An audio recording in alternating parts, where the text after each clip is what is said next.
आज हम स्मरण कर रहे हैं क्रांतिकारी स्वाधीनता सेनानी राजेंद्र नाथ लाहिड़ी को, जिन्होंने काकोरी डकैती और दक्षिणेश्वर बॉम्बिंग की योजना बनाई थी। राजेंद्र नाथ लाहिड़ी का जन्म 29 जून 1901 को बंगाल प्रेसिडेंसी के पबना जिले में हुआ था। अध्ययन के लिए उन्हें वाराणसी भेज दिया गया। पढ़ाई के दौरान लाहिड़ी हिंदुस्तान रिपब्लिकन एसोसिएशन यानी HRA के सह संस्थापक सचिंद्र नाथ सान्याल के संपर्क में आए और इस प्रकार उनका क्रांतिकारी जीवन आरंभ हुआ। लाहिड़ी वाराणसी में HRA के जिला आयोजक बने। उन्होंने चारू, जवाहर और जुगल किशोर जैसे कई छद्म नामों का उपयोग किया।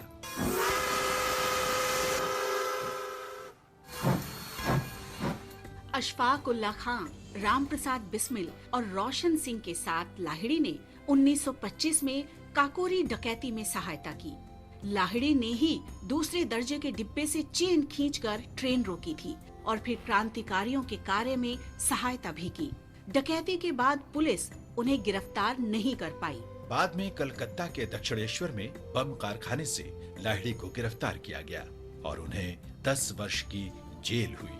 लेकिन कुछ समय बाद ब्रिटिश अधिकारियों ने पहचाना कि लाहिड़ी काकोरी में शामिल क्रांतिकारियों के साथ भी थे। इसलिए अशफाक उल्लाह खान, राम प्रसाद बिस्मिल और रोशन सिंह के साथ लाहिड़ी पर भी मुकदमा चलाया गया और उन्हें मौत की सजा सुनाई गई। फांसी के लिए लाहिड़ी को गोंडा जेल भेज दिया गया। इस दौरान ब्रिटिश पुलिस को भनक लगी कि क्रांतिकारी लाहिड़ी को आजाद करवाने की योजना बना रहे हैं। जेल अधिकारियों ने जेल तोड़ने की क्रांतिकारियों की योजना पर अमल किए जाने से पहले ही राजेंद्र नाथ लाहिड़ी को नियत तिथि से 2 दिन पहले 17 दिसंबर 1927 को फांसी दे दी गई। शहादत के समय लाहिड़ी मात्र 24 वर्ष के थे। इस महान क्रांतिकारी को हमारा शत शत नमन। 17 दिसंबर 1927 को ही भगत सिंह और उनके साथियों ने जॉन सॉन्डर्स की गोली मारकर हत्या की थी। साइमन कमीशन के विरोध में प्रदर्शन के दौरान लाहौर में लाला लाजपत राय पुलिस के लाठीचार्ज में घायल हो गए थे। Simon commission! बाद में लाला लाजपत राय का निधन हो गया। भगत सिंह और उनके साथियों ने लाला लाजपत राय की मौत का बदला लेने की प्रतिज्ञा की थी। भगत सिंह ने शिवराम राजगुरु, सुखदेव थापर और चंद्रशेखर आजाद जैसे क्रांतिकारियों के साथ मिलकर जेम्स स्कॉट को मारने की योजना बनाई।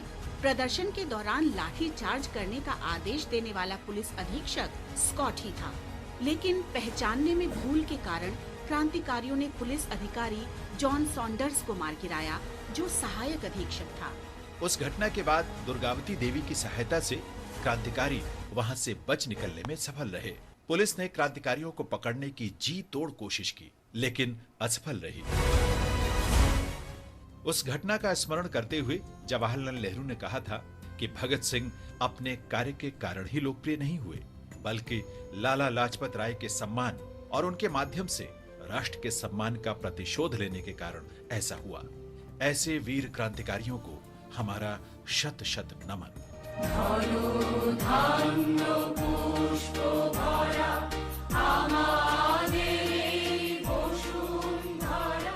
हम आज क्रांतिकारी पत्रकार और श्री अरविंदो के निकट सहयोगी सखाराम गणेश देउस्कर को भी स्मरण कर रहे हैं। उनका जन्म 17 दिसंबर 1869 को वर्तमान झारखंड में देवघर के निकट हुआ था। सखाराम का नाम बंगाली और मराठी संगम का परिचायक है। उनके पूर्वज महाराष्ट्र के देउस गांव से बंगाल आए थे और कराओन में बस गए थे, इसलिए उनका नाम देउस्कर हो गया। देउस्कर के सबसे प्रमुख कार्यों में राष्ट्रीय जागरूकता के लिए लेखन देशेर कथा शामिल है। ये 1904 में प्रकाशित हुई थी। हिंदी भाषा में इसका अनुवाद देश की बात के नाम से प्रकाशित हुआ। सखाराम देउस्कर ने अंग्रेजों द्वारा भारत की अर्थव्यवस्था की बर्बादी को दिखाने के लिए ये ऐतिहासिक लेखन किया। वे बाल गंगाधर तिलक को अपना गुरु मानते थे। 1912 में सखाराम का निधन हो गया। इस महान देशभक्त को भावभीनी श्रद्धांजलि।